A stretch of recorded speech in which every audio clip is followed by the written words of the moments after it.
This is an ACU Centre for Liturgy podcast. Speaking of liturgy.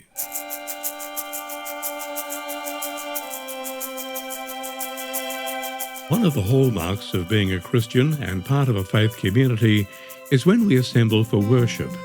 Speaking of liturgy, Gordon Lathrop, Professor of Liturgy Emeritus at the United Lutheran Seminary and a pastor in the Evangelical Lutheran Church in America, asks, what is the nature of the real Christian community in these modern times? And discusses how to treasure and promote diverse assemblies and work towards their renewal.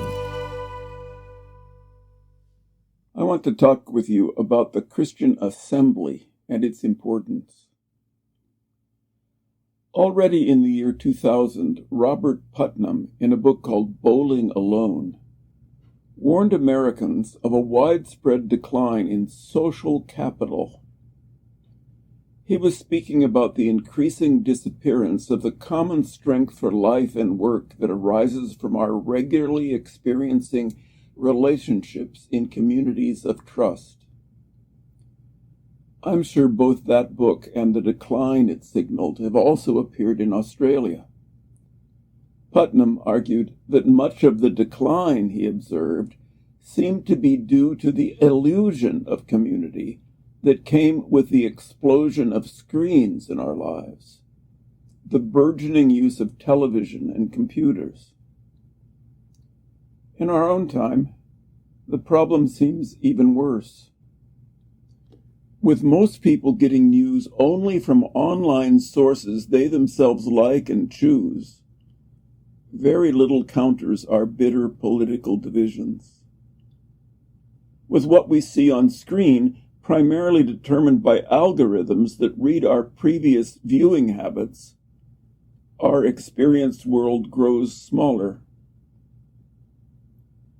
With teenagers, indeed with most of us, utterly immersed in social media, psychological observers are rightly worried about an epidemic of loneliness. And recently, in a December article written in the New York Review of Books, author Zadie Smith warned against the misguided belief that self-selecting yet algorithmically determined online communities are any decent political substitute for geographic, localized, politically diverse, real-world communities. The classic Christian answer to this lament has been what we call the assembly.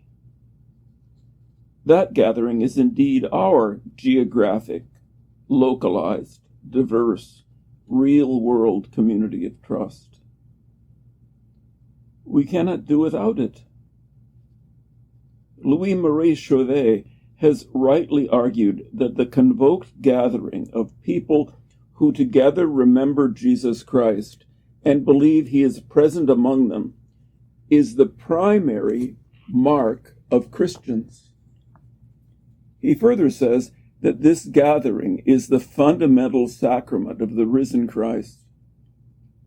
In his book, The Sacraments, the Word of God at the Mercy of the Body, Chauvet goes on to add that while there are lots of forms and times of assembly, the most basic is the diversified Sunday assembly, the meeting on the Lord's Day made up of persons of all ages and social conditions.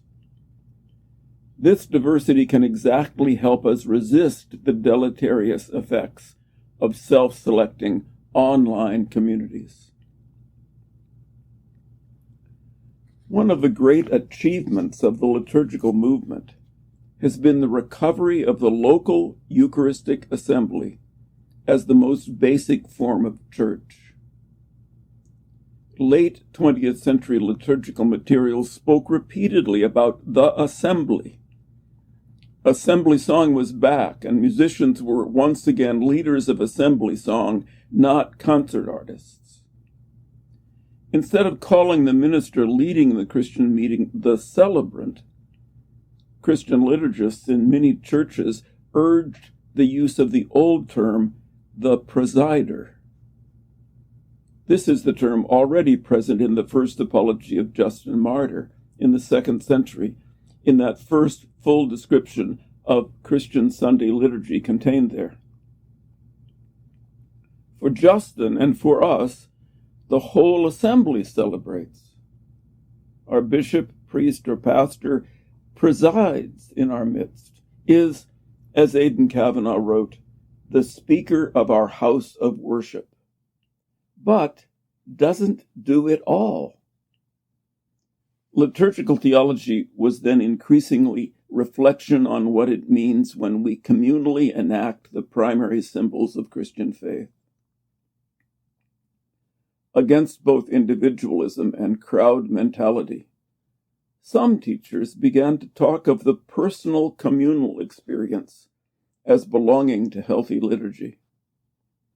Support for such a communal experience called for simplicity, accessibility, reliability, active participation, capacity for bearing mystery, and a sense of service in the words, gestures, art, and music used in liturgy.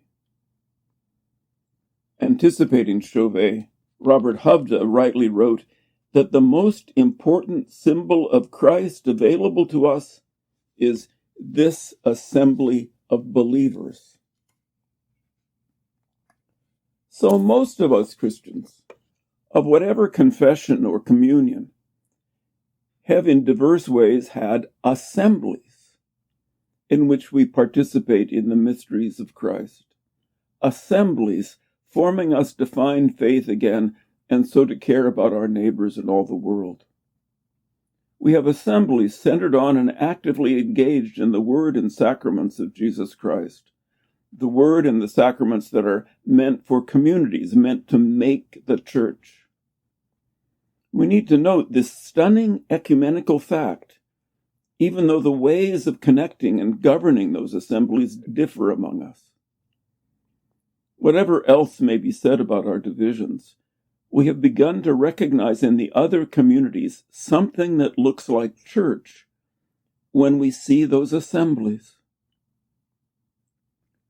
Assembly has mattered to us a lot. But then the global pandemic of 2020 and 2021 took place.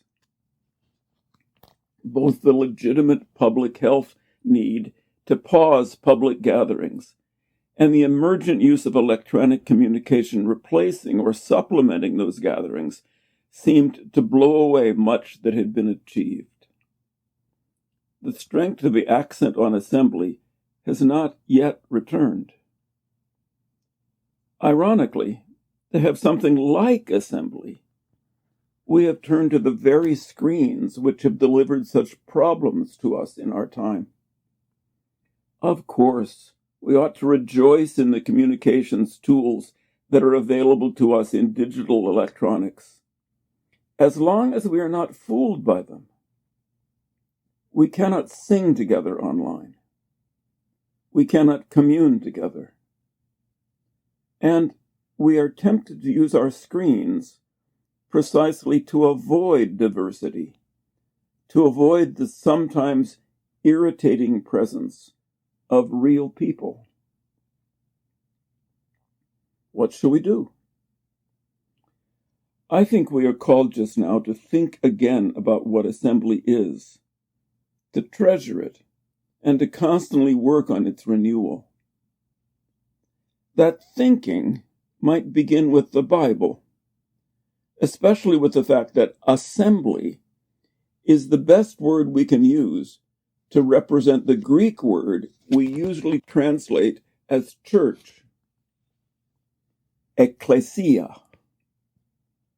The Apostle Paul seems to have used that word to invite the earliest Christian communities to understand themselves as inheritors of the vocation of what the Old Testament called the assembly of Israel. For examples of that vocation, see the assemblies imaged in Exodus 19, or Nehemiah 8, or Isaiah 2 and 25. Look up those references. More, I think that we can work on what that renewal is by seeking a strong center and an open door for all of our assemblies. A strong center in the sacramental symbols made larger, an open door in the welcome to local diversity and to local full participation. Dear friends, let me say to you, do resist turning all Christian assembly work into online events.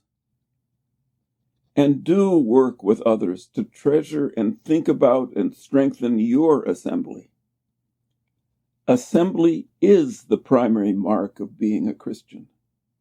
And we need it again. That was Gordon Lathrop discussing the importance of diverse Christian assemblies and how we might work towards their renewal.